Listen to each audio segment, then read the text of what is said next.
ये मेरी शिक्षा योजना 2 है, जिसका लर्निंग आउटकम है कि बच्चे दिए हुए अंकों को जोड़ कर पा रहे हैं, घटा पा रहे हैं, गुणा और भाग कर पा रहे हैं। इसका प्रकरण भी पूर्व ज्ञान पर आधारित है, क्योंकि जब बच्चे प्राइमरी से आते हैं या नई कक्षाओं में जाते हैं, तो हम देखते हैं कि क्या बच्चे जोड़, घटाना, गुणा, भाग कर पा रहे हैं या उनको इसका कुछ ज्ञान है कि नहीं। सीखने सिखाने की सामग्री में हम श्यामपट्ट यूज़ कर सकते हैं, आसपास की चीज़ों को भी यूज़ कर सकते हैं जिनको वो गिन सकते हैं या जिनका उपयोग वो घटाने में कर सकते हैं।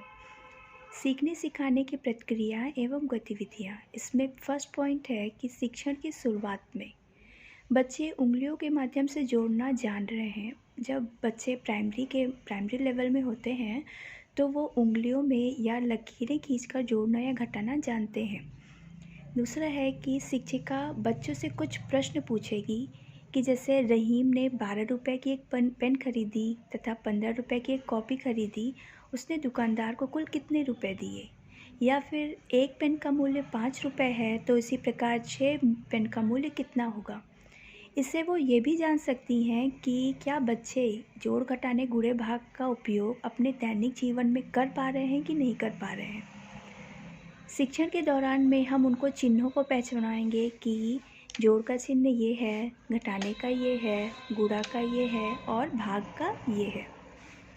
फिर हम उनसे कुछ दैनिक जीवन से ही जुड़े कुछ प्रश्न देंगे, जैसे एक कारखाने में अगस्त माह में कुछ पेन, सितंबर माह में कुछ पेन तथा अक्टूबर माह में कुछ पेन बने।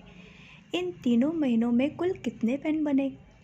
तो हम बच्चों को ये चीज़ समझा सकते हैं कि जब कुल खर्च की बात होती है, मतलब जब हमें कोई चीज़ जोड़नी हो रही है कि हमें बताना है कि पूरा कितना होगा, तब हम उसमें जोड़ते हैं।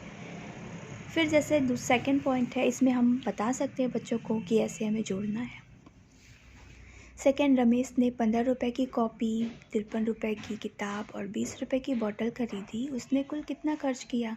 तो इसको हम बच्चों को दे सकते हैं और हम उनको बता सकते हैं कि हमने कितना खर्च किया। फिर कोमल के पास 50 रुपए थे, उसने 20 रुपए अपनी छोटी बहन को दे दिए, उसके पास कुल कितने शेष बचे। तो हम बच्चों को ये बता सकते हैं कि जब शेष बचे हुए बात आए, जब शेष बचने की बात आती है तब हम उसमें घटाते हैं, तो हम बता सकते हैं कि इसमें घटाना है।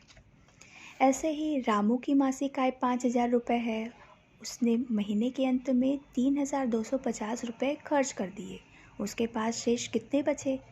तो इसमें भी बचने की बात आ रही है, तो इसमें भी हम बच्चों को बता सकते हैं कि इतने शेष बचे। इसी तरह से यदि एक रेडियो की कीमत 150 रुपये है, तब उसी तरह 15 रेडियो की कीमत क्या होगी। तो हम बच्चों को ये चीज़ बता सकते हैं कि जब एक का मूल्य ज्ञात हो और उसी तरीके के कई अन्य मूल्य ज्ञात करने हो, तब हम उसमें गुणा करते हैं। जैसे कि ये है, मतलब एक का मूल्य ज्ञात हो और कई का मूल्य ज्ञात करना हो। इसी तरीके से 15 कॉपियों का मूल्य 120 है, तब एक कॉपी का मूल्य क्या होगा। अब हम ये बता सकते हैं बच्चों को कि जब कई का मूल्य दिया हो और एक का मूल्य निकालना हो, तब हम भाग करते हैं और उनको हम इस तरह करके दिखा सकते हैं। तो हम इस तरह से उनको अंतर भी बता सकते हैं कि कहाँ जोड़ना होता है, कहाँ घटाते हैं, किस सिचुएशंस में हमें गुणा करना है और कब हमें घटाना है। तो जब वो डिफरेंस जान जाएंगे, तब वो ये चीज़ आसानी से कर सकेंगे कि हमें यहाँ पे तो गुणा करना था और हमें यहाँ पे भाग करना था। फिर शिक्षण के बाद में शिक्षिका बच्चों से कुछ मौखिक प्रश्न पूछेंगी या फिर ब्लैक बोर्ड में भी हम उनको कुछ काम दे सकते हैं, जैसे जोड़, घटाना, गुणा, भाग से जो रिलेटेड कुछ भी, और हम इससे जान सकेंगे कि क्या वो जोड़, घटाना, गुणा, भाग कर पा रहे हैं कि नहीं कर पा रहे हैं। फिर हम उनको कुछ गृह कार्य देंगे, कुछ गृह कार्य ऐसे देंगे जो उनके दैनिक जीवन से जुड़े हुए हों। छोटे बच्चे हैं तो वो कहीं ना कहीं बिस्किट, टॉफ़ी ये सब खरीदने तो जाते ही हैं, कॉपी, पेन। तो क्या वो जब खरीदते हैं तो जो लेन देन की बात होती है कि कितना देना है या कितना लेना है, उसको वो समझ पा रहे हैं कि नहीं। तो उससे जुड़े हुए कुछ प्रश्न हम दे सकते हैं कि श्यामा ने 415 रुपये का एक कपड़ा खरीदा, उसने 200 रुपये का और कपड़ा खरीदा, उसने कुल कितने रुपये कपड़ा खरीदा।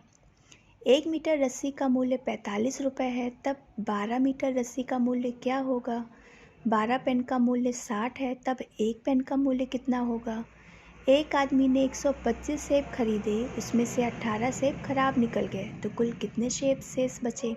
तो हम बच्चों को कुछ इस तरीके से दैनिक जीवन से जुड़े हुए प्रश्न दे सकते हैं और हम जान सकते हैं कि क्या वो दैनिक जीवन में जोड़, घटाना, गुणा, भाग का उपयोग कर पा रहे हैं कि नहीं कर पा रहे हैं।